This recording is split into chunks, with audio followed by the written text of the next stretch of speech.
नमस्कार। गुजरात के साप्ताहिक मौसम पूर्वानुमान के इस बुलेटिन में आपका स्वागत है। मैं हूं देवेंद्र त्रिपाठी और ये बुलेटिन आप देख रहे हैं मौसम तक चैनल के साथ।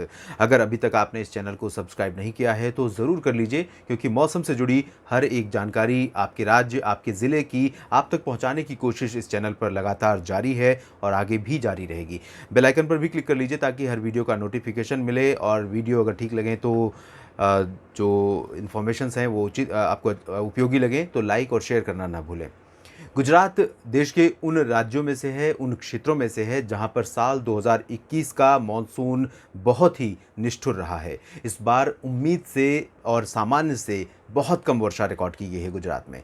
गुजरात के पूर्वी क्षेत्रों में, जो कि गुजरात रीजन के नाम से जिसे मेट्रोलॉजिकली सब डिवीज़न के आधार पर अगर हम देखें तो माना जाता है, जो पूर्वी क्षेत्र है, इन पूर्वी इलाकों में सामान्य से 44% कम वर्षा रिकॉर्ड की गई, जहां औसतन अब तक लॉन्ग पीरियड एवरेज के मुकाबले, यानी जो दीर्घावधि औसत वर्षा का आंकड़ा है 1 जून से लेकर अब तक, यानी कि 21 अगस्त तक, जहां पर 700 मिलीमीटर के आसपास वर्षा रिकॉर्ड की जाती है, इन भागों में इस बार सामान्य से 44% कम, जी हाँ, लगभग आधी बारिश हुई है। 380 मिलीमीटर के आसपास वर्षा रिकॉर्ड की गई है। इसी तरह से सौराष्ट्र और कच्छ का हाल है। सौराष्ट्र और कच्छ में पूर्वी गुजरात की तुलना में बहुत कम वर्षा होती है। क्वांटिटी वाइज देखें तो 400 मिलीमीटर से भी कम बारिश इस दौरान होती है, लेकिन रिकॉर्ड की गई है 50% कम, यानी लगभग 180 मिलीमीटर वर्षा यहाँ पर दर्ज की गई है, और 360 मिलीमीटर के आसपास बारिश अब तक यहाँ पर होनी थी।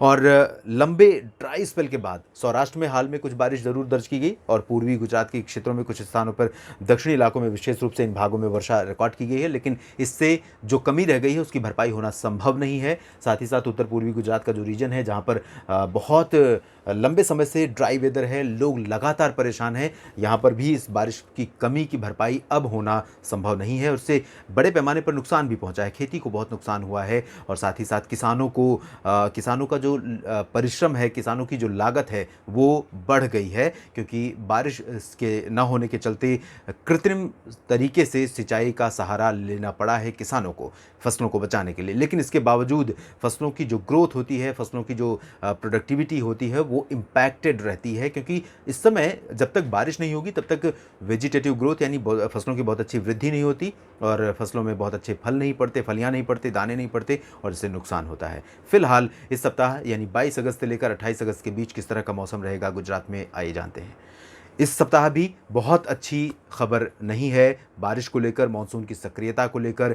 मेनली अगर मैं कहूँ तो पूरा का पूरा सप्ताह ड्राई बीतने वाला है, क्योंकि जो प्रोजेक्शन है न्यूमेरिकल वेदर मॉडल्स का, इनके अकॉर्डिंग पूरे गुजरात के रीजन में मुख्यतः शुष्क मौसम रहेगा 28 अगस्त के बीच में। 22 से 28 अगस्त के बीच में ड्राई वेदर ज़्यादातर इलाकों में रहेगा। सिर्फ कोस्टल जो रीजन है सौराष्ट्र के, और भावनगर, अमरेली, सोमनाथ, वेरावल, साथ ही साथ जो सूरत, भरूच, नर्मदा और नवसारी, वलसाड़, डांग, तापी, इन ज़िलों में कुछ स्थानों पर वर्षा हो सकती है। अगले 24 घंटों के दौरान ज़रूर उत्तर पूर्वी इलाकों में कुछ इलाकों में वर्षा हो सकती है। ये जो रीजन है, बनासकांठा, पालनपुर, साबरकांठा, मेहसाना, पाटन और मोडासा, महिसागर, दाहोद, ये जो सीमावर्ती रीजन है, इन भागों में वर्षा हो सकती है, क्योंकि यहाँ पर साउथ ईस्ट राजस्थान पर एक्टिव वेदर कंडीशंस हैं, और साथ ही साथ साउथ वेस्ट मध्य प्रदेश पर हैं, तो इनका इम्पैक्ट यहाँ पर पड़ सकता है। और कुछ इलाकों में, इन भागों में आज यानी अगले 24 घंटों के दौरान बारिश दर्ज की जा सकती है।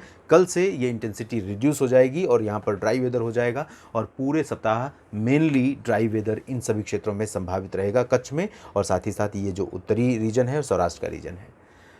गुजरात के साप्ताहिक मौसम पूर्वानुमान के इस बुलेटिन में भी इतना ही। आप बने रहिएगा मौसम तक चैनल के साथ। धन्यवाद।